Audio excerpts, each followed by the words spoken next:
Hey everyone, Matt here. Thanks for downloading Seincast. You're listening to one of our early episodes, which means the audio quality, well, it's not that good. Plus, we weren't playing clips from the show yet. Starting with the second season episode, The Chinese Restaurant, you'll notice an improvement with our new microphones and the addition of show clips to the discussion. You'll just have to put up with the audio issues until then. Rest assured, it does get better.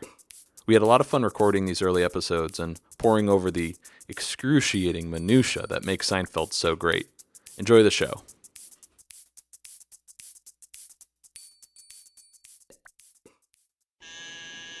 Yeah, George. It's Elaine. come on up. Hey, Benny, listen. I never heard anything like this in my life. Listen to this. This is exciting! Huh? Did I miss anything already? Kramer, get in. That's crazy, man! Hey! Sit down, come on, it's about to start! Hello, and welcome to Seincast, a retrospective on all 180 episodes of Seinfeld, being hosted by two guys who could barely run their own lives. I'm Vinny. I'm Matt. So this is our fifth show. We're going to be doing the last episode of Season 1, entitled The Stock Tip. So before we get started with the episode, we don't have much in the way of Seinfeld news, but just an interesting nugget is that Seinfeld's online show, Comedians in Cars Getting Coffee, it just wrapped up its Season 4 with Jon Stewart in the finale, and Seinfeld appeared on The Daily Show, and he said that they're going to be releasing more content on the Comedians in Cars website, and they'll be doing, on Thursdays at 12, it's going to be called Single Shot, which will just be unreleased material from the Comedians in Cars episodes. So if you want more bonus material or more Seinfeld, which we all do, head on over to comediansincarsgettingcoffee.com Thursdays at 12 for extra content. Have you seen that show yet? Yeah, I've watched all of them. All of them? I've yet to get to the second season. I've only seen the first one. The first season ends with Jerry hanging out with Michael Richards. And I wonder if that episode has yet to be topped because their conversation in that is incredible. They get into a little bit about Michael Richards on the set of Seinfeld that I think we had kind of talked about, before we even saw that episode where Michael Richards just seemed a little bit, I don't want to say uptight on set, but he seemed a little too into the role to really relax and enjoy the moment.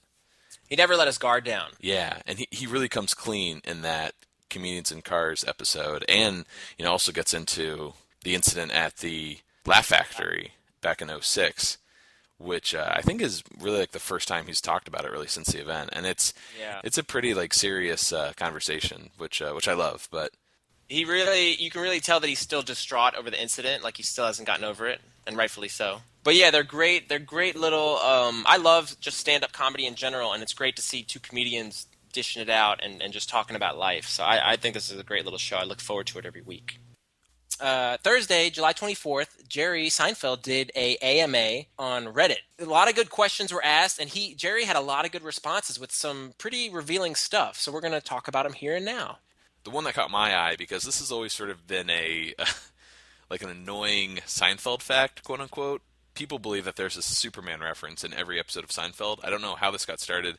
We might have even brought this up in the show at some point, but someone asked him, can you confirm or deny this? And whose idea was to put the references in the show. Jerry denied it. He said it doesn't exist. You can't, I've been saying this for years, you can't count seeing the little Superman model on his bookshelf as a Superman reference. Absolutely not. Yeah. And he would say there's maybe 10 Superman references out of the entire 180 episode run. And we're actually going to get into that today a little bit, I think, right? Because the stock tip includes the first mention of Superman. That's right, it does. And I'd also say if you're looking for a plethora of Superman references, you either go to The Race or you go to The Bizarro Jerry, because those are both chock-filled with Superman references. Yeah, definitely. Another cool, this is a small little tidbit, but Snapple was always a big product placed in the show. And I don't know about you, Matt, but I always thought that was something that either Jerry or Larry really enjoyed, and they kind of wrote it into the script. But somebody asked, what was with all the bottles of Snapple on the show? Do you love Snapple? And Jerry replied, no, I didn't. We just thought it was a funny product. So there you go. I don't know if we'll really get into this that much, but there was product placement on the show. Like, didn't Jason endorse, like, what is it? Rolled gold. Yeah, rolled gold pretzels. You always see him like eating a bag of them, and I always Yes. thought that Snapple had some sort of contract with the show. You would think with the amount of times they referenced it in The Virgin, when Jane Leeves is in there and Jerry says Snapple, Julia says Snapple. Yeah.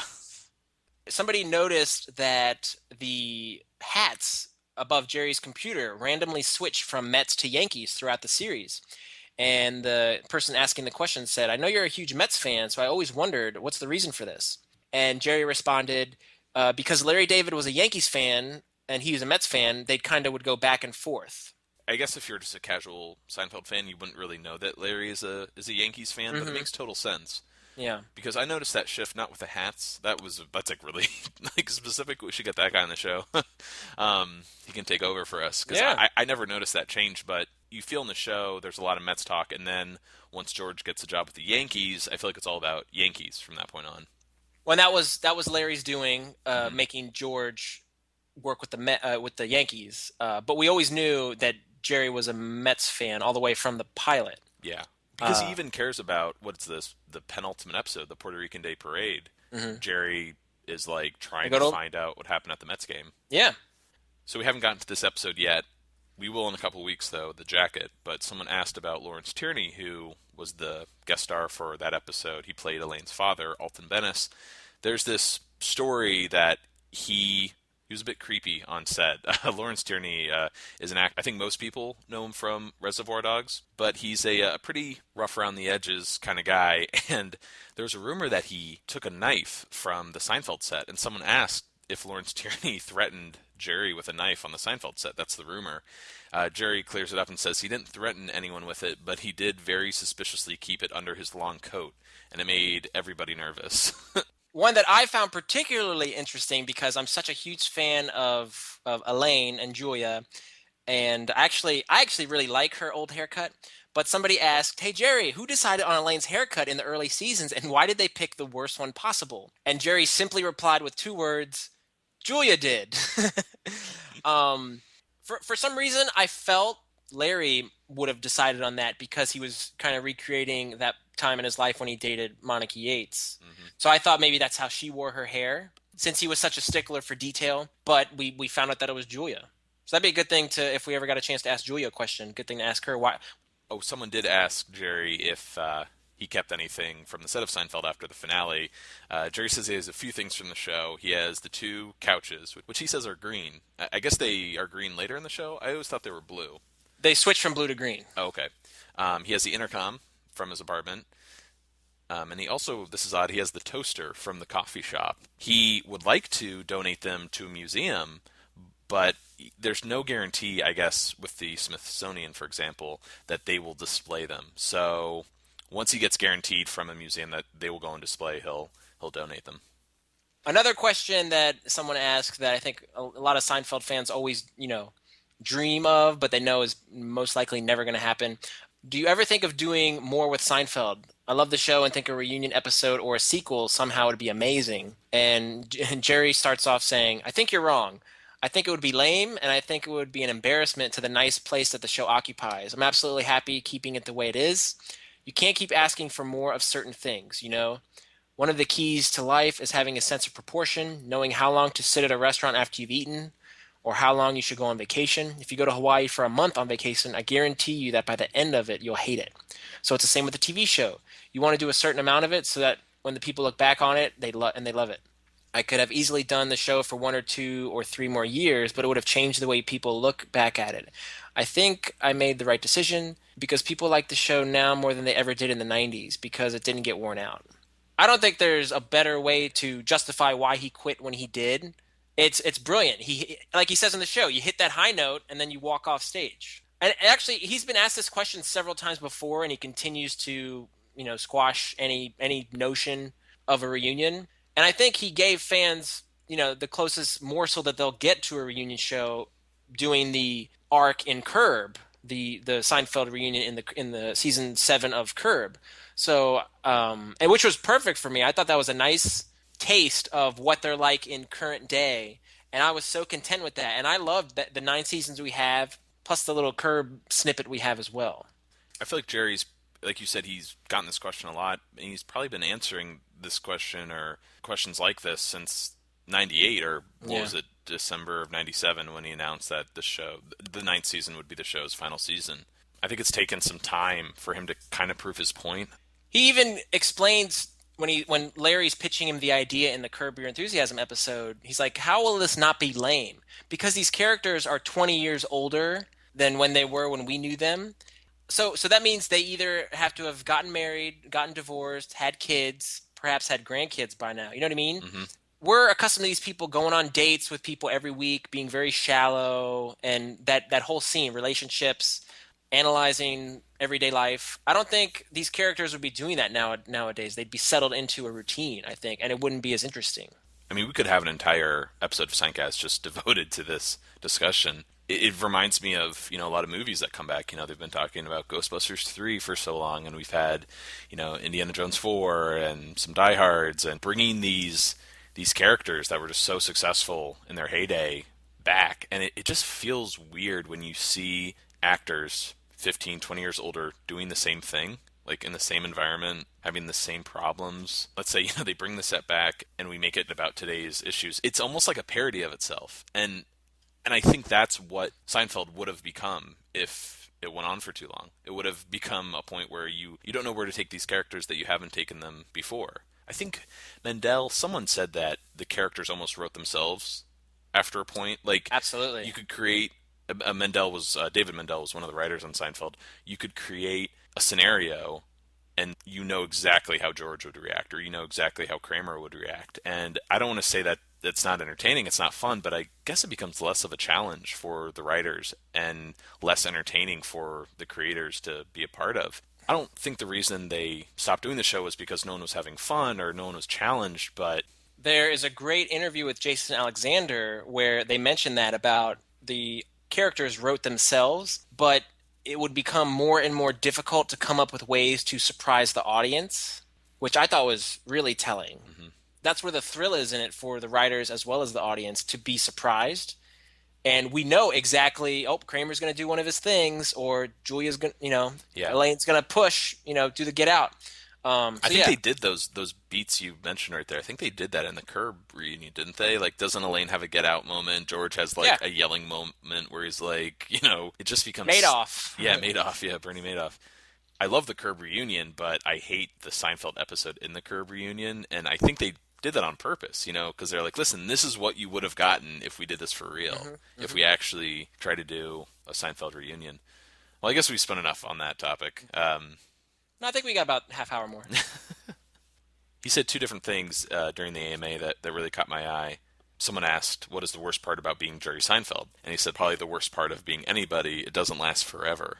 And you have all these silly responses, and then you just get that one just really deep answer. I mean, that really caught my attention. And I don't know what Jerry's net worth is. I'm sure it's hundreds of millions at this point. And when you realize, oh my God, he just must be living the life. It must be incredible. But you're like, oh wait, he's just at the end of the day a normal guy.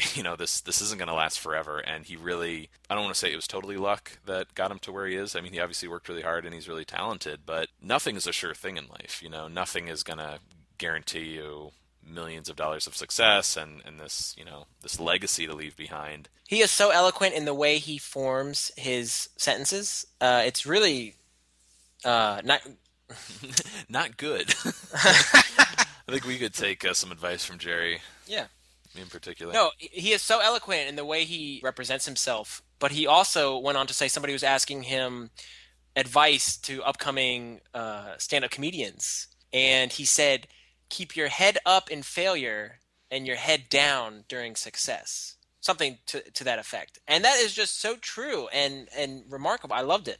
Yeah, being humble, I think, I don't see that as much with people, and maybe people look at it as sort of like a weakness or not a way to get ahead in life, but I think it says a lot about a person.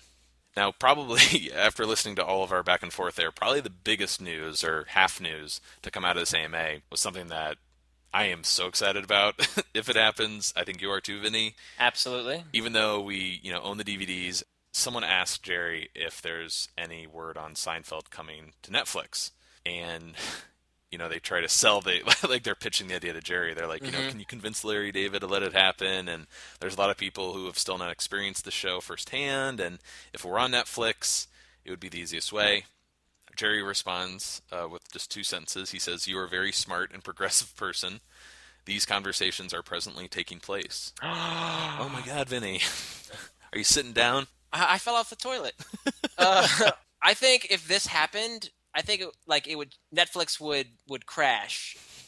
I mean, honestly, I think it's like when Game of Thrones came on HBO Go. Mm-hmm. So many people logged in. I think initially, so many people would want to see Seinfeld on Netflix that there'd be a lull in the bandwidth. Oh, totally. I like the accessibility factor of it. I mean, we own the DVDs. If it comes out on Blu-ray, I'll buy the Blu-rays. If it comes out in 4K, whatever, I'll buy whatever format they have it on. But streaming is it's so easy. It's so simple. You don't have to get up to change discs. Yeah, man. So who knows if this is going to happen this year, next year, what have you. It does make me wonder, though, and we might have brought this up in one of our earlier episodes about, I think it was actually our intro, about how people watch Seinfeld. We're, like we said, DVD guys. Some people are syndication fans. They like just, tuning in at 6 or 7 and watching it with commercials. You wonder how this is going to change people's perception of the show when they didn't have every episode available, and now they do. Can there almost be too much of a good thing? Absolutely not. You disagree? Nobody's putting a gun to your head to watch it. Yeah, it's there. True. And most people have You could take a break. Yeah, I know. People have control. They're like, "Oh, I'm going to watch an episode or 2," and I'm like, "No, I have to consume it all as much as possible and get sick of it."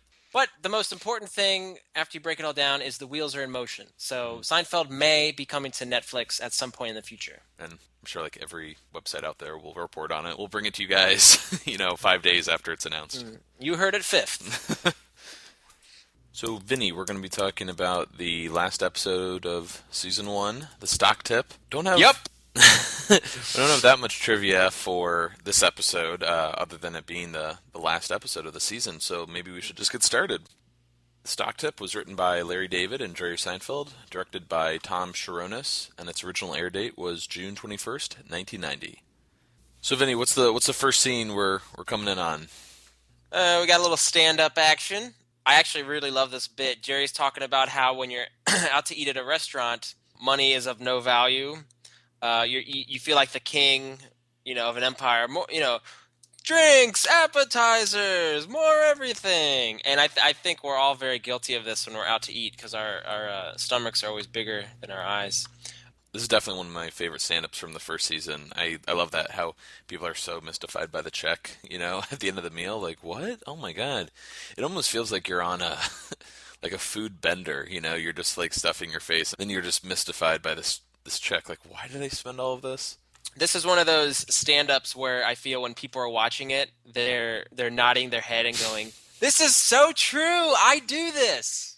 Next scene is at the coffee shop, yet to be identified as either Monk's or restaurant with the exterior shot. We should call it Monk's here because it will always be known as Monk's. Yeah, that's true. Yeah, we'll just call it Monk's. This is I guess, somewhat significant conversation since it's the first mention of Superman, but Jerry and George are debating whether or not he has a sense of humor. Jerry says yes, George says no. Where do you fall on all of the Superman references in Seinfeld? Well, in this particular instance, I think I gotta agree with George because I've never heard Superman say anything funny. I'm not a big comic book reader. You're much more of a comic guy than I am, but I don't recall ever hearing Superman say anything funny. I don't know. Did Henry Cavill say anything funny in Man of Steel? If anything, I think the latest Man of Steel movie was criticized for a few things. One of them being it wasn't very funny. There wasn't a lot of fun, lighthearted moments. I'm I think a casual Superman fan, but I don't think it works that way. Just because he's Superman, it doesn't mean he's super funny and he's super angry or he's super happy or sad. I don't think it works with his emotions. So I assume in real life Jerry is a Superman fan.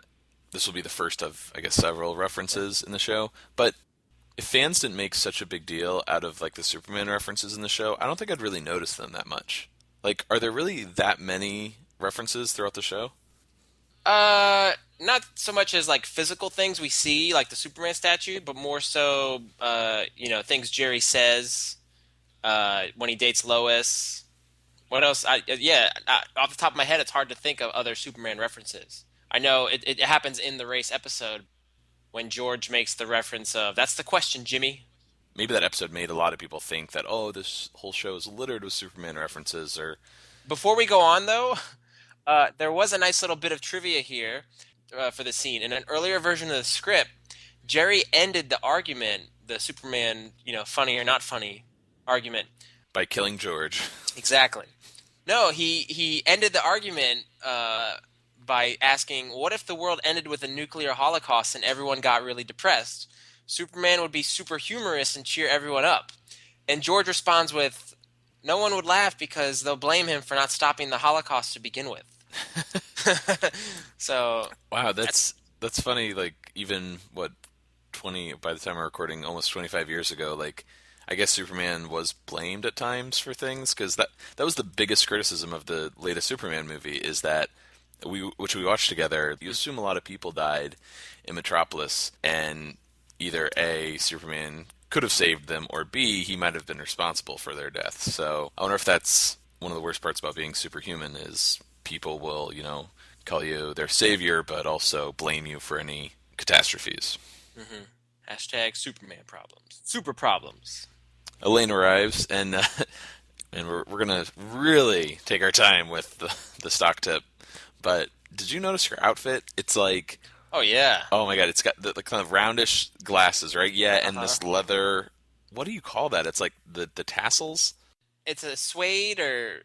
not patent leather, but it's, the old cowboy rustic-looking jackets from the 90s that women wore. And it's got the little frilly... I don't know the terms. I haven't seen that jacket, like you said, since the 90s. Like, I almost forgot about it completely. My sister had jackets like that growing up. I do wonder, though, the people that are fans of Seinfeld, because, there was that Target demo of the 18 to 49 or whatever, but the average age of most Seinfeld fans, because we watched it as kids, so we can relate to our sisters wearing these jackets. You know what I mean? Like, my parents watched it. They were in their 40s, whatever. Yeah, we can talk about this a little bit in trivia, but this first season actually scored really well with young men, that demographic, which is a really hard target audience to reach. Seinfeld humor, to me, I sound like a snob, but like, it just came off as so smart and so like clever. So the fact that everyone from young people to older people like your parents related to the show and got it, I don't know. It's a mystery to me as to why it works. It works. It just does. So Elaine, I guess, was late for meeting them for lunch, and she was on her knees for 10 minutes after dropping a grape. Have you done this before, Vinny? No, I mean, I've dropped grapes, but I was able to find them quickly. They didn't go rogue and go off into... If I ever drop something and I can't find it, then time will go by, and when I do find it, I forgot that I dropped it, so I never make the connection of, oh, hey, I couldn't find that thing, but here it is. Lane, I guess, is, like you mentioned, Lane is sniffling. I didn't really pick up on it, but she starts talking about this guy she's seeing, Robert, who has 2 cats, and she's allergic to cats. And she's kind of stuck, she can't go to his place because of the animals, and her place is the actor's studio, since Tina, or her roommate, we don't know her name yet, has been rehearsing for, I guess, auditions and stuff like that. So before we go on, you remember how we said in the last episode, the robbery, that it looked like Jerry and Elaine had kind of moved on, or they're at least becoming more comfortable with this agreement they have of being friends and seeing other people? Yeah. Well, didn't you feel like there was a little bit of tension, though, when Elaine says, yeah, this guy I'm seeing, and then Jerry quickly chimes in, Robert, and she looks at him, yes, Robert.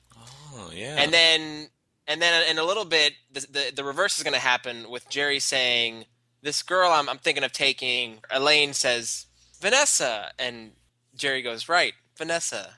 So it's still one of those residual, I don't know, like a little dig at your ex boyfriend or girlfriend. I thought it was more of they were just sort of like lost in thought, and the other one was just sort of being annoying, and sort of finishing their thought for them. But no, it makes so much more sense to be like, oh, we're dating other people now, and we're talking about it, and I'm okay, but I still want to just, dig the knife in a little bit. Yeah, a little bit. Like, I don't think either of them are jealous of the other, but you can't pretend that there's not maybe a lingering bit of... It's not resentment, but there's it kind of irks you a little bit that they've moved on to date somebody, I guess. Yeah, no, I totally get that. But what really stood out for me was at the end of the episode, which we'll talk about, is when Jerry makes fun of Elaine, saying, I gotta say, that's pretty pathetic, losing out to a cat. And then she comes right back with, that's almost as bad as losing out to a perfume. So they're still, butting heads a little bit and kind of breaking balls. But that, when I saw that part, that made me think back to this scene where there's just a little bit of tension. And that balance between the two of them, like they're always, on an even playing field. Yes. It's not like Jerry's the one making the comments or Elaine is. Like one is more jealous. They're both having issues with their respective others. And I hate saying that Elaine is one of the guys, because I mean she's a woman, she's her own person, but Yeah. I do like that she can always, go toe to toe with Jerry. If he wants to make fun of her or if George wants to make fun of her, she can always come back at them. Well, Peter Melman, in the interview, I think it's the Elaine documentary on the DVDs, talks about how wonderful it was to write for this character that could mix it up with the boys and that you could discuss these taboo subjects of sex or masturbation or women's problems, that normally you didn't see on a TV show, but it was discussed in mixed company, so it became more acceptable for everyone to be part of the conversation. And that was something back then that was unheard of. So this was kind of groundbreaking. Yeah, it's so great to just tear down these either taboos or these gender stereotypes that women can't talk about these things, but of course men can, Hope we can talk about her character even more as the show goes on, because I think she's absolutely the most fascinating out of the entire group, for sure. George makes a comment though, which I love, because I am not a cat person at all, and I know a lot of people. I mean, we're talking about gender stereotypes. I know a lot of guys with cats, and they're they're nice, or I'm friends with them, but for whatever reason, I don't know, man. Cats. Yeah, I'm not completely comfortable around cats just because I never grew up with them. Now we get into the two big plot points of this episode. Jerry is thinking of asking Vanessa, who we first met in the stakeout. It's very cool that we're getting that little bit of continuity. And I think this might be one of the first examples, at least the obvious examples of continuity, with a character returning, a girlfriend for that matter. But Jerry is thinking of asking Vanessa to go away for a couple of days. George, of course, would advise against that, since they've been going out for a month, and 3 days, 72 hours is like a dating decathlon. I think that's very perceptive of George. This is one of the few times when George has something really smart to say. Yeah, I hope we didn't come off in our earlier episode saying George is an idiot, but he's good at lying and manipulating. I don't know how good he is with relationships exactly, but yeah, he is, I think, spot on with this. I think that's way too soon. He also says that he's very good at understanding human suffering. He can sense the slightest human suffering. So he understands people. He just doesn't, his actions don't correspond with those understandings. I think there's a balance in his life. For everything he gets right and he's very perceptive of, there's something else that just totally screws him over. But hey, everyone's different, and sometimes if you're made for one another, you can deal with 72 hours together after dating for a month, but I don't think I'd risk this. This seems a little early. It's so hard to put up with all the crap, these little trips. When you're early in a relationship, the smallest annoyance can really blow up. Oh yeah. Well, they find out they weren't right for each other when put in this, in Jerry's words, time compressor, which we'll see in the next scene. Because they rushed it, and then they found out, okay, we're not right for each other. We don't mesh well, so they're going to end it. Yeah, you can tell a lot about a person when you're kind of put in an unhappy situation. So even though George is advising against going away for 3 days with Vanessa, Elaine suggests a place in Vermont with I guess it's a little bed and breakfast, the separate faucets for the hot and cold. That's tough, man. You have to either really love that stuff or just realize, hey, this might not be as nice as we think it's going to be. Yeah. Well, we're jumping ahead to the next scene, but she's leery, when he proposes this trip to her, she's not really on board. It is interesting that Jerry's trying to take a relationship to the next level. We don't really get the side of Jerry that much, Yeah. It's interesting to see Jerry really thinking about the relationship and wanting to escalate things. It's why not just let things unfold the way they are? Why are you trying to speed things up? Amen, brother. So next to George's plot, he asks to look at the paper, and he sees this stock that he says, all right, that's enough. I'm gonna buy this stock. And he has this friend Simons who knows this stock guy, Wilkenson. and they're talking about this company, Sendrax. They have this new way for televising opera, which doesn't sound so great. George decides that he's going to invest 5,000. No, 10,000. 10,000. No, 5,000. 5,000. 5,000. He's going to try and convince Jerry, as Jerry's kind of not on board with it. And here's another interesting. Remember we were talking earlier about Elaine not having a lot of money, and she says again, I would invest, but I don't have any money. So finally, George convinces Jerry. Jerry's going to go in for half, for $2,500. Do you find it at all kind of like a little overwritten that like George has a friend Simons who knows a guy Wilkenson? Like, it wasn't until I actually sat down and took notes on this episode that I could really fully understand what was going on. Why even have Simons? Why not just have a guy named Wilkenson? Hey, like, my friend told me about this guy Wilkenson. I just sometimes get thrown by, or at least I used to, for some reason, get thrown by, like, Simons, Wilkenson, and you never meet them or see them. I don't know if you found it confusing. Do you think it would make more sense, though, if George just had a friend who worked in the stock market? Well, I like to think that it kind of reinforces George's naivete or stupidity, that he's following the advice of somebody else that he doesn't even know. Mm-hmm. So Wilkinson said the stock is great, he made millions, and then his friend Simon said it's good. So George is going to go blindly invest $5,000. I assume televising opera was sort of like something that at the time was kind of funny and sort of silly, but I have to admit, you can put on PBS and they have opera on, so that's one way to watch. Yeah, how about when you go to the movies now, they have Phantom events. They televise opera around the world, and you can go watch it in a movie theater with other people. So Sendrax may have been ahead of its time. I'm sure that stock's worth a lot of money now. And then this is a great moment. This is probably one of the best moments of the first season, I think. The waitress comes to the table. They're going to order lunch. And I just love, even to start, they equate it to like a poker game. And Jerry's like, all right, I will open with the tuna sandwich. And Elaine immediately is like, oh, tuna. And again, here's sweet Elaine. This is Elaine that has morals, has conviction. She still cares about things before she's been beaten down by the city of New York and just doesn't care. But at this point, she's still very passionate about her beliefs. But as we'll see later on next season, Elaine hates people that wear fur. She hates smoking. She cares about the welfare of goldfish. God love that young Elaine. You look at this where she's caring for animals versus her contempt for a dog later on in what episode is that? The Engagement. In The Engagement. Okay. Thank you. My, how the tables have turned. There was a time when Vinny, you trumped me on all Seinfeld trivia and knowledge, and I'm not saying I'm ahead of you by any means, but I'm catching up slowly. Well, I've matured. No, you've always been better at. I'll give you like one or two snippets, and you'll be like, "It's that episode. It's The Engagement." I have always been bad at figuring out what episode we're in, but I can tell you what the 4 storylines are. But you are so good at coming up with the name. So anytime I need a name, I look to you. I don't even think about it anymore. You're my go-to. Yeah, it's weird. Like, I like the more big picture, like, objective view. You're more of, like, the really specific stuff. Like, oh, did you notice this actor shows up again? Yeah. Or I remember when he did trivia, you could remember, like, really specific quotes and numbers, which always blew my mind. Another thing that was interesting about the scene is that they're sitting in a different location in Monk's. They're in the back right of the diner versus the front that we're accustomed to seeing them. But I think every time we're in Monk's, it's a different location in the first season. I don't think they go to the same area of the restaurant. They're always somewhere else. Jerry gets the chicken salad, and George gets the tuna, despite how Elaine without feels. Without even a hesitation. I love the tuna.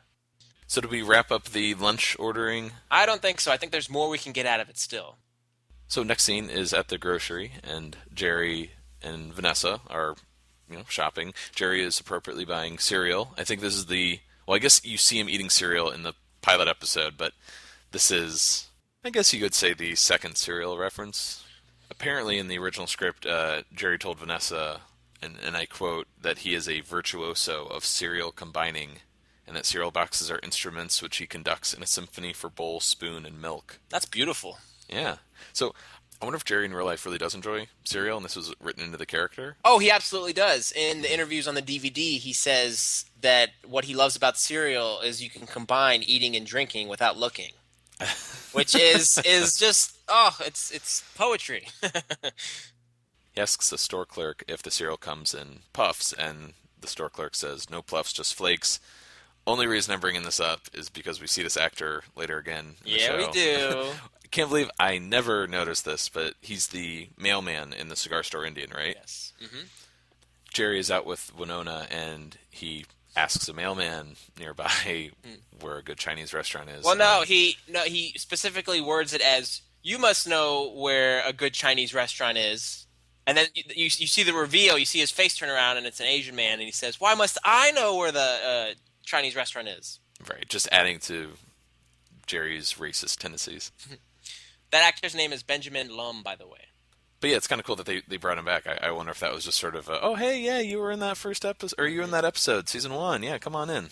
I like to think that if you see an actor come back, I feel that means that the actor had a really good rapport with Larry and Jerry, specifically with Larry, because you also see a lot of these actors make their way into Curb Your Enthusiasm. Yeah. So I like to think that Larry, enjoyed working with these people. They got along really well, and he asked them to come back and do Curb. So that's another reason why I like Seinfeld, because it really feels like a small, close-knit family. Jerry is briefly talking about, I do like this bit where they're at the movies at one point, and Vanessa is saying like the guy sitting behind them were really ruining the movie because they were so loud, and Jerry gave the half turn, and then he gave them the full turn with the eye roll, and I love that face he makes. Yeah. We're not a visual podcast, but the eyes bulge out and the head kind of tilts to the side. I am terrified of any confrontation in those settings where I'm in front of them, because I might turn around and say something, but I'm the rest of the movie or the show, I'll just be wondering if they're about to like hit me or punch me or kick me or something. And this moment actually comes full circle in the opposite. Yeah, with George, where he actually stands up and yells at the guys. I'm thinking of doing that one of these days, but again, we mentioned it last episode with like road rage and stuff. I just don't know, what people are capable of, if you yell at them. Yeah, there's some crazies out there. You take your life in your hands with those nuts. So Jerry and Vanessa are talking about the trip, and like you mentioned earlier, Vanessa's a little unsure about it. It's a lot of pressure, and Jerry's like, no, it's, speeding up the intimacy level. He's selling it. Yeah, it's really weird. I guess he's all about getting to phase 2. What's so great about phase 2? You got extra toothbrushes, so I guess that means your toothbrush is at their place, right? Presents get a lot better. Increased phone call frequency, and walking around naked. So maybe that's all he wants. Maybe Jerry just wants the walking around naked. But I was saving this for connections. I mean, he is a little sort of confused as to why his girlfriend in the apology is walking around naked all the time. Oh, yeah. Jerry, I guess, can't walk around naked, though. No. It's utilitarian. Men's bodies for getting around. It's like a Jeep. And we get out of the scene with, Jerry checking his stocks in one of the newspapers. And he's just a little nervous. I guess this is his first time investing, and he doesn't really know a lot about Wilkenson and Sendrax, and I guess he really wants his money to work for him and be a success overnight. So before you go on, I don't know if you had this in your notes, but the transition from the scene in the grocery store to the scene at the apartment, did you hear, like, it's like a car screeching, and it's like, and it doesn't sound like Jerry made that with his mouth. It sounds like it was added in post. Oh, I have to go back and check it. Because Jerry is mapping out the route he's got a little Matchbox car, which is great. But he's got a Matchbox car, and he's mapping out the trip to Vermont. I heard it this round of watching, and it just sounded really weird. Oh, I have to check that. Let me pull up on my end here. 1 second. I like that we are pouring over minutia, because we're doing exactly what they do in the show.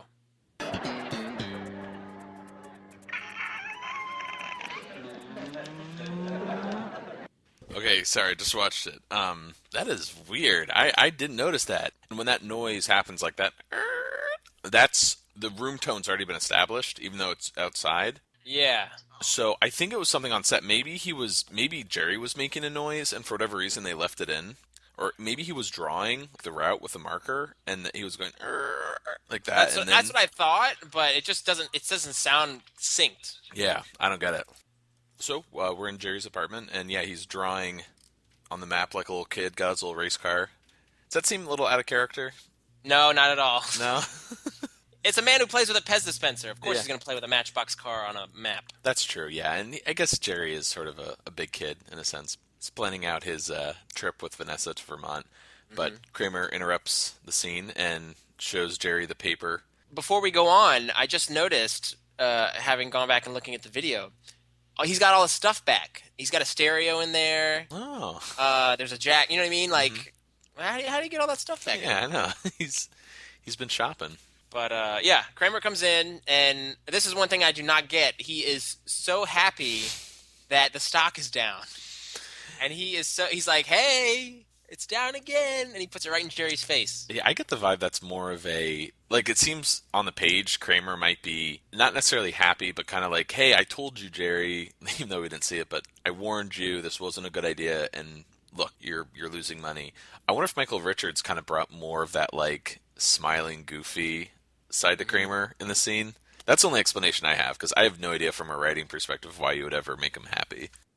Well, and also remember Michael Richards said that he always played Kramer slow, that he was behind the curve, and then he finally figured out, no, Kramer is ahead of the curve, and he's always several steps ahead of everybody, and he's trying to convince you, like, this is all junk bonds, manipulated. So maybe that's what it is. Maybe, yeah. So he's trying to say, I told you so. It is very weird, though. It's a little, like, just confusing as to why he's happy. Because he doesn't come off that, like, a malicious character, you know? No, he's a sweetheart. Jerry even asks Kramer, like, why does it please you? So maybe that was written into the script a little bit, that Kramer is a little too happy that Jerry's losing money.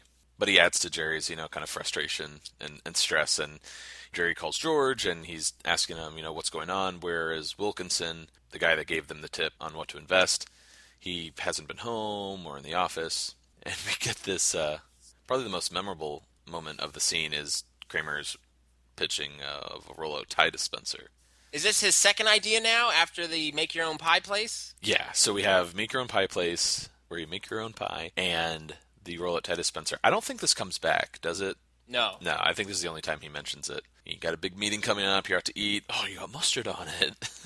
And here's another Kramerism where he goes, "Oh man," and then he's like, and then you just peel it off, and then whoop, you're gone. And this is another one of those moments where they play on the words of Kramer saying, "You're gone," and then after a while, Jerry says, "You're gone, all right." So we see that a lot with. He's like, in other episodes, George will say something like, "Oh, I'm much more comfortable being off," and Jerry says, "Oh, don't trust me, you're off, all right." Or Mrs. Ross, when they're having dinner with the Costanzas, they're talking about Firestorm, or having sex with a chicken, a rooster, and a hen, and he's like, "Something's missing!" And she says, "Something's missing, all right." It's funny that Kramer would say, "You're gone," and Jerry has to sort of one-up him, or say, "You're gone, all right," like that's the joke. But I feel like in the future, you can sometimes have just Kramer say, "You're gone," or have his little line, and that's enough to really, like, make people laugh. You don't need another character sort of to add to it, if that makes sense. He actually says that in the Keys episode. He says, "Up here, I'm already gone." Yeah, it's enough. Kramer brings up that he met some people at a rock concert recently, and he asks if they can use Jerry's bed. They're anarchists. They're huge. And I don't know why, like, maybe it's just the way the scene played out, but as he's saying this, like, Jerry's about to answer the phone, and it comes off as, like, Michael Richards just improvising, like, just adding more. Jerry does not know what to make of it. He's just flummoxed. Yeah, I feel like, Jerry was, scripted to answer the phone there, and Michael Richards was just like, screw it, I'm just going to say a little bit more. But this is just another example of Kramer talking about people in his life that you never meet, like the Englishman across the hall, you never meet. These anarchists we never meet. I kind of like that. Kramer's life is sort of a mystery. Like, is he just a liar? Is any of this stuff true? Lomez, Corky Ramirez, Bob Sacamano. Okay, we're done. But George eventually, calls Jerry back and actually tells him that Wilkenson is in the hospital. And that, not only do I hate getting out on dramatic moments or serious moments, but there's that really weird shot of Kramer just, like, looking at Jerry, nodding and smiling. Yeah. Very bizarre. So we have an act break, and then we come back at a dry cleaner's. Our first trip to the dry cleaners, second bit involving laundry. Yeah. And it's kind of cool. We're getting this. Every episode has like a little different location, which is nice. You know, a lot of locations we never see before. Like we have a different dry cleaners, we have a grocery store, we have a bank. This will be the first of 3 dry cleaners we'll see throughout the series, right? Yeah, I don't know how many times he goes to dry cleaners because there's 2 different dry cleaners. It's easy to lump them together. There's Willie. There's 3. There's the guy and the wife who lost his locket, who's actually the nice dry cleaner, who gives Jerry 15% off his dry cleaning. And then there's Willie, the dry cleaner who wears your clothes. And then you have this guy today, the I shrunk it guy. Yeah, he's really good. I wish they had kept him around. So George tells Jerry that Wilkenson is in the hospital and just, wait a little bit. Give us some time until they hear from Simons to find out if they should sell or keep the stock. George says he'll go down to the hospital and he'll talk to Wilkenson. Right before we get to the little routine with Jerry and the dry cleaner, there's that weird moment right when George is like, man, I have to go to the bathroom. I have that in my notes. That is whenever you and I and your wife are walking around the city, whenever I have to go to the bathroom, that's the line I say. Oh, I thought you were referencing Jerry in the parking garage when he's like, I really have to go to the bathroom. No, I say, boy, do I have to get to a bathroom. Such a weird moment. And why is that lady like walking right in front of George? Because as she enters the dry cleaner, she could just step right behind him. They're obviously in line, but she's like, I'm going to get right in this guy's face. I thought she was one of the elderly women from the stakeout in the video store, but it wasn't. Oh, you're crazy. Okay. And I feel like this scene, this interaction between Jerry and the dry cleaner isn't really like incredibly memorable. You don't see it show up in a lot of clip shows and whatnot, but I love it. I love the routine. Oh, and when he's holding up that tiny little shirt, come on, look at it. It's a hand puppet. I think that's gold. And it's something we can all relate to. It's almost like, Jerry is speaking for the people. You get that vibe when he's, they lose his reservation at the car rental place, or whenever a telemarketer calls and Jerry kind of gives him a hard time for calling him at home. Yeah. Like it's these little moments where I feel like most everyday people can relate to this moment and be like, yes, finally, like someone's talking about this, how annoying this is. And it might not specifically be a shrunken shirt, but there's so many times you go to some business or some store and you were treated unfairly. Yeah, and you you try to complain about it, but they're like, "Oh, prove it. Prove like, you bought it here or we did this." And you're like, Jerry puts it perfectly. What is this, a scam? Like, I have all this free time that I'm going to go around the city and try to swindle people out of money. And he doesn't even want the money. All he wants is an admission of guilt. And he gets it. The dry cleaner, what does he say? I shrunk it. Doesn't this guy remind you of Balky from Perfect Strangers? That's what I kept thinking of when I watched this. Now that you mention it, maybe a little bit. Well, I also like this scene because it sets up perfectly for the stand-up bit coming up. Right, which is what exactly? Well, dry cleaning is a big theme in the series to begin with, but just that he's like, I don't think he's really doing anything back there because you need water in order to clean something, right? And he's like, dry cleaning is just, he's like, you ever go like this and wipe it off your clothes? He's like, that's dry cleaning. Wipe off something with your thumb. And when he says, what do they got, a bunch of guys back there, and each article's coming by, come on, got a lot of shirts today. Oh. Yeah, it's really a good bit. Like, that is true about dry cleaning. It is just sort of scraping it off. One thing I have to mention about this stand-up scene is, they cut to shots of the audience is laughing. Yes. At times, just to kind of probably break up the routine. Mm-hmm. There's this shot, and I'll put it on our Facebook page just because I just think it's so funny. But there's like a shot of maybe like 6 or 7 people, and they're all laughing, and like right in the front is this woman with like a deadpan expression on her face. Yeah, and I'm like, why did they use that shot? I know that they probably didn't have a ton of audience reactions to choose from, but this woman is just like staring at Jerry, like not impressed at all. Not feeling it. No. Remember how I said earlier, or in a previous episode, that they filmed a lot of their stand-up sequences at once? Mm-hmm. If you look, you'll see the same audience members from time to time spanned across the episodes. There's a guy who's wearing a suit jacket, and he has kind of high-ish hair. Is it Kramer? It was not Kramer. Maybe it was Kramer's stand-in, but I don't know. So the next scene is at Jerry's apartment. Elaine is sitting there sneezing from the cats at Robert's, and she's going off on the animals. How could they be really that smart? What, just because they're clean? And she brings up something here that we were kind of getting at earlier in our discussion about maybe the cats could meet with an unfortunate accident. Elaine's such a great humanitarian, yet here she is wanting to. She's joking, I know, but at the same time, she's Apparently not. yeah. She is joking, which means like she at least finds it funny to maybe rub out the cats. In all humor, there is a bit of truth. Yeah. What about the Bavarian cream pie joke? There's no truth to that. Yeah, I guess you're right. So she was joking with Jerry, for $13-14 a cat. Want to make $28? Which is funny because later in season 7, in the engagement, when Kramer's like, maybe the dog could meet with an unfortunate accident, the dog that's keeping Elaine awake at night because of Roxy from barking. Jerry's like, "You're gonna rub out the dog?" Yeah. He takes Kramer seriously, but Elaine not so much. Also, she also has a run-in with when she dates James, the wake-up guy. She has a run-in. Maybe she's just not an animal person because she has a run-in with the dogs. Mm-hmm. And then also when she shorts out her neighbor's automatic alarm clock, she also shorts out the automatic food dispenser for the cats. Mm.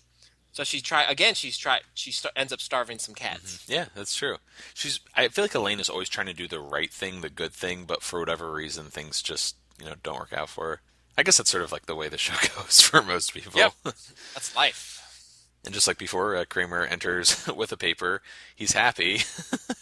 So weird. Yeah. It's down again. I think it's down to $1,500. So I think Jerry's lost $1,000 at this point. I'm not sure of the exact number there. Yeah, it's enough though for Jerry to be like, this is it. I'm out of this. But there's this little Kramer moment we were discussing last episode. How there's a moment where Kramer slides through the apartment for the first time. Yes. In this moment, right when Kramer is smiling about the stock dropping, the buzzer goes off, and he does his like freak out moment that Kramer will do whenever something surprises him. And that, I don't know if we have like a checklist here, but it's like, all right, we have the slide through the door, we have the throws his hand over his head. Yeah, the hair's getting higher, the vintage clothes are becoming more apparent, he's becoming quicker. Yeah, little Kramer moments here that I feel like Michael Richards was testing out, and he'll eventually adopt for the rest of the series. And now, another great part is we see him now go over to the window, and he just starts oogling this girl at the bus stop. And it's so creepy, too, in the way he goes, "Oh, look at this one by the bus stop." This feels like a Kenny Kramer moment. Like, this is something Larry knew Kenny Kramer would do.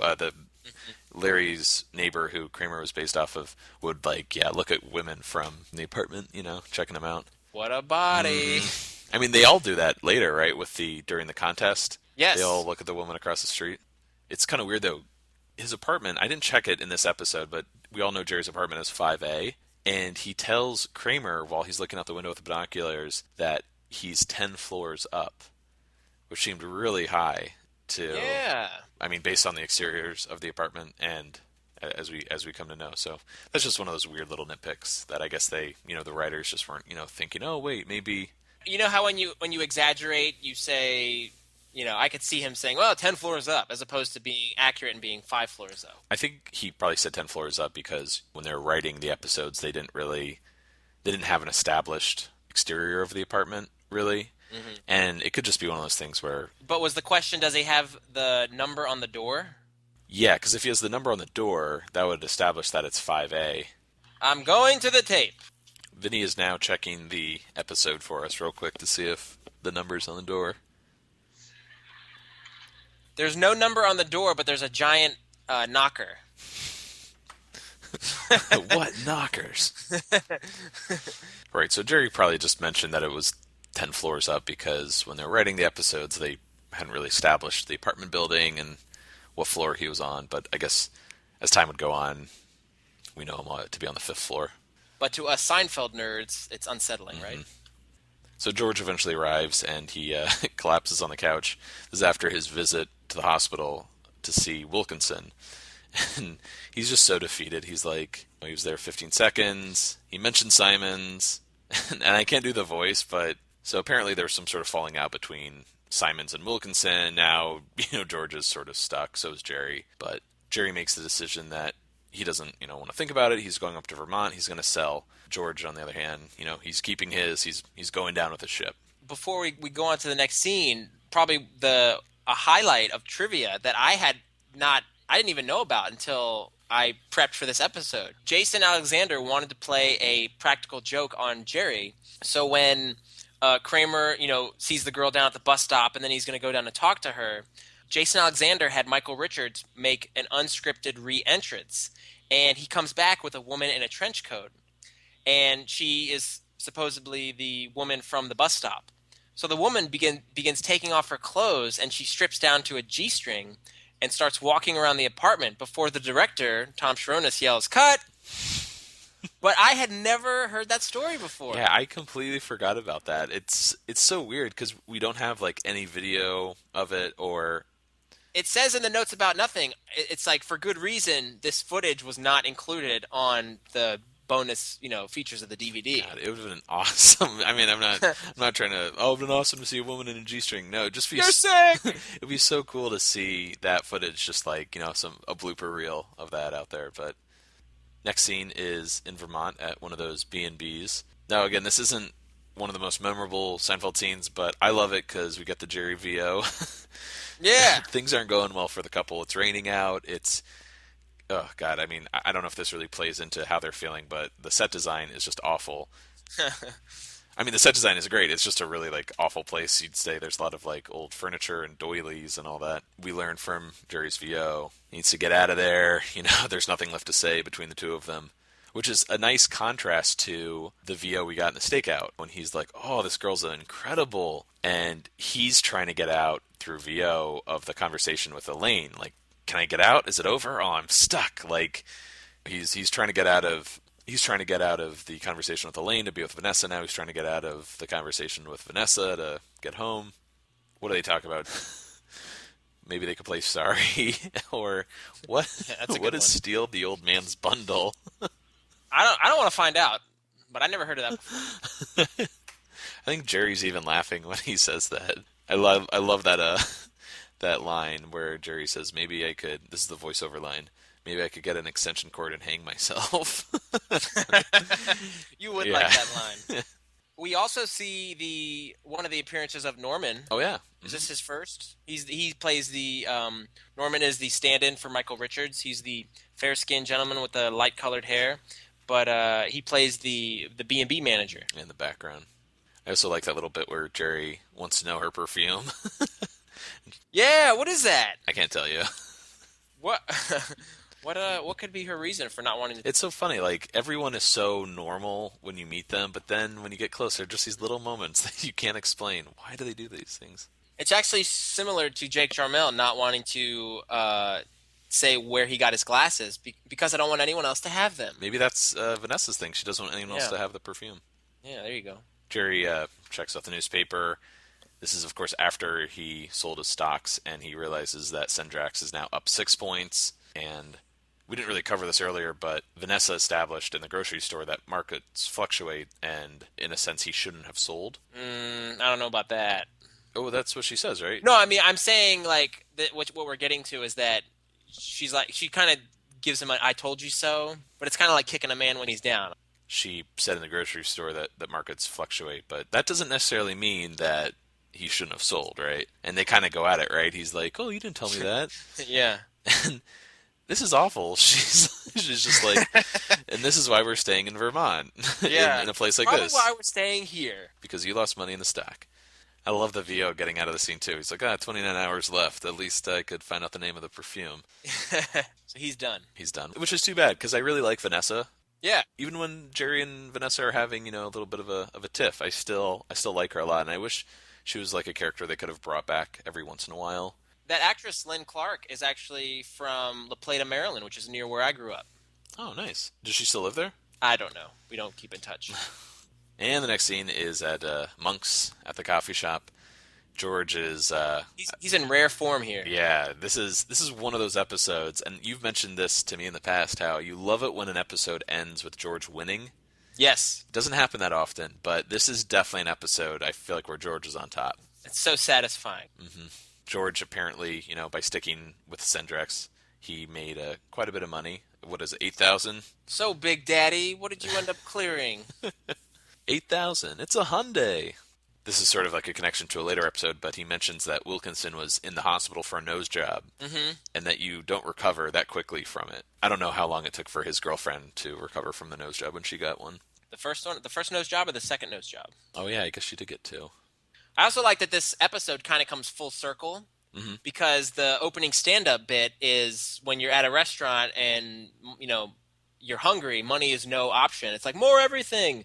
And George, now acting like the king at the head of the table, is saying, come on, come on, come on. That's really have good. some, Yeah. have some dessert. So don't finish it. It really did come full circle. Very good, Vinny. Oh, thank you, buddy. We also, touch on that, Lane, I guess, broke up with Robert, or maybe he broke up with her, right? She gave him a choice, her or the cats. Mm-hmm. What did he choose? The cats? The cats. It's pretty pathetic, losing out to a couple of cats. It's almost as bad as losing out to a perfume.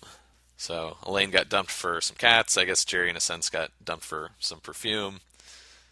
George gets, despite like George winning, he gets kind of like mean again, where he's like, "Too bad you can't have Superman reversing time." Like, I told you those Bay and B's are a relationship killer. I mean, and Elaine and Jerry are just sort of like, I mean, Jerry's already down for losing the money and getting dumped And the girl. by Vanessa, and George is just like, oh, let me just dig that knife in a little deeper. And now George is a bit of a stock connoisseur because he's like, Wilkenson's got a bite on a new one. The Tramco Corporation out of Springfield. Some sort of a robot butcher. So asinine. Yeah, it's getting more ridiculous from televising opera to robot butchers. I assume that Sendrex probably goes belly up. George always seems to have money problems and yes, never really hits it big again, so. Not until he starts working for the Yankees. But then, now, it's nice because this is one of the few times George actually picks up the check. It's in rare form for George to pick up the check, but he's riding high. But then, it's a thing of beauty when he's like, "Sweetheart, come here," and he asks to see the check one more time. And in true George fashion, he's got to pull that dollar back because God forbid he overtip. Yeah, just like yanks that one little dollar bill back. And it's so great how the waitress like holds on to it a little bit. Yeah. That's a George to a T. He's, no matter how much money he has, how he's on top, he will still nickel and dime anyone he comes across. So George is definitely the cheapskate. Whereas if you think of Kramer, when Kramer comes into money and has some good fortune, he's the first one to throw a bunch of money down and pick up the check. So there's a big difference between George and Kramer. Yeah, definitely. And last scene, of course, is stand-up. This is the last scene of the season. A little bit about how, getting your money. This is all, I think, wordplay, Jerry says, you should get your money out there, have it work for you. And then maybe sometimes it actually gets fired. What happened? I had my money working for me. Yeah, but it was showing up late. We had to let it go. I definitely like the first one, the restaurant ordering when you're hungry at the beginning of a meal, and the dry cleaner, the little picking at the shirt. Yes. So we don't really have a lot of trivia for this week, Vinny, but I guess what we could talk about is, what happened when these 4 episodes aired. They aired during the summer of 1990. After the stock tip, NBC then aired the pilot episode again. This time, though, they had changed the music. No longer I think it's Zepp Epstein. Yes. It's now the Jonathan Wolf theme. They changed the logo. It's no longer Seinfeld Chronicles. It's just Seinfeld. So you got, these 4 episodes, then a re-airing of a pilot for those that missed it. And apparently the ratings were a lot higher than they were before. So even though you have these air dates where you won't be considered for the fall schedule, since you're, kind of airing too late, you are getting a pretty large audience since you're airing after Cheers and before LA Law. The execs found the audiences were tuning in that, this wasn't just a New York show. Whatever market you were in, whether you're on the East Coast, the West Coast, or most importantly, the Middle America, you were still getting really good numbers, and all those numbers were the same. So even though those numbers were pretty good, they weren't considered for the fall schedule. Even though Seinfeld wasn't able to return in the fall, they were able to return in early 1991. So they had about 6 to 7 months to be a mid-season replacement. NBC ordered 13 episodes, and there's a little bit of trivia where, Larry, he did his pilot, and then he came back, did his 4 episodes, and then he went back to New York City, went back to his life, and now here Thought he was done. Yeah, thought he was done once again, and here they want 13 more episodes. So the future of the show would really, depend on how well Larry and Jerry would do at writing and producing. It is unprecedented. We mentioned how the 4-episode order for season 1 was the smallest show order by network, and it's in hindsight, it's kind of nice that, they got to do one episode, then 4, now 13 for season 2, before they get into your standard 22 to 24 episodes. Slowly increasing that workload. Remember, in interviews, Jason referred to it as a confidence order of 4 because he said there's no way they're going to pick this up. They only wanted 4 episodes. Yeah. So they didn't have high hopes. But the numbers were in. And like I mentioned earlier, they were tapping into the young male demographic. So I think NBC just knew that this show was something special. So why not give it a shot? That's the thing, though, with shows today. The networks do not give them enough time to grow and build an audience, but Seinfeld was afforded that. So unfortunately, I think if Seinfeld aired today and was weaker early on in the going, it probably wouldn't have made it to second or third season. So we were very fortunate that it came out at the time that it did. Yeah, really. I mean, it seems like any time a door opens, if someone figures out a way of being successful in Hollywood, the door will immediately close and no one else can do it again. So Seinfeld, I mean, heck, they didn't plan it this way. It's just the way things happened. And one of the execs at NBC, Rick Ludwin, he said that since the show didn't get a fall order and it, wouldn't come back for another 6 or 7 months, it really gave the creators time to refine and define what the series was going to be. So I think that's going to be pretty obvious once we get to season 2 next week. All right, so what do you say, Vinny? You want to do a little rating for this episode, the stock tip? Sure. This is definitely not my favorite episode of the first season. I think I've already established that as the stakeout. Next would probably be either, I can't believe I'm saying this, maybe Mail-In Bonding. On rewatching it, I don't hate that episode nearly as much as I thought I did. These last 2 episodes, though, the robbery and the stock tip, are a little rough. They're good, don't get me wrong. I would choose them over any other sitcom, but things are just a little too slow for me. It's like we're getting little slivers of these characters and like little Seinfeld moments. I'm looking forward to getting away from just characters talking about people that we never see, talking about Robert, talking about Simons, Wilkenson, the woman at the bus stop. It's really just like a 4-person show with maybe a guest star. But all in all, just as good as the robbery or, dare I say it, even the pilot. So I'm going to give this 6 Superman references out of 10. This was not one of the strongest episodes. Stakeout was probably up there as being the top show of season 1. But I enjoyed it. I enjoyed seeing George kind of hit a high note and have a little bit of good fortune. And I do like the ribbing going back and forth between Jerry and Elaine.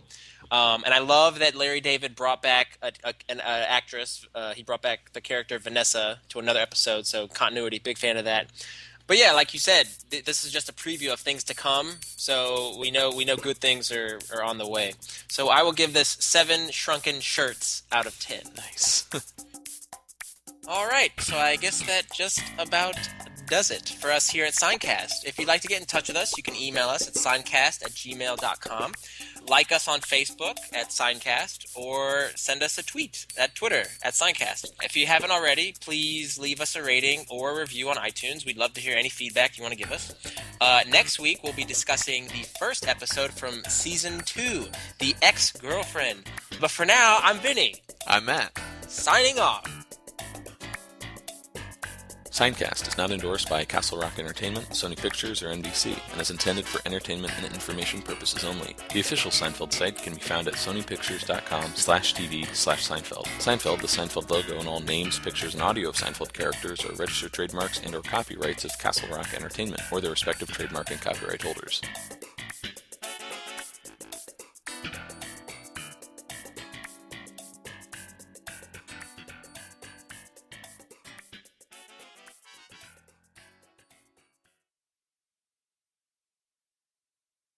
Well, what do you think? This is a little scam I have?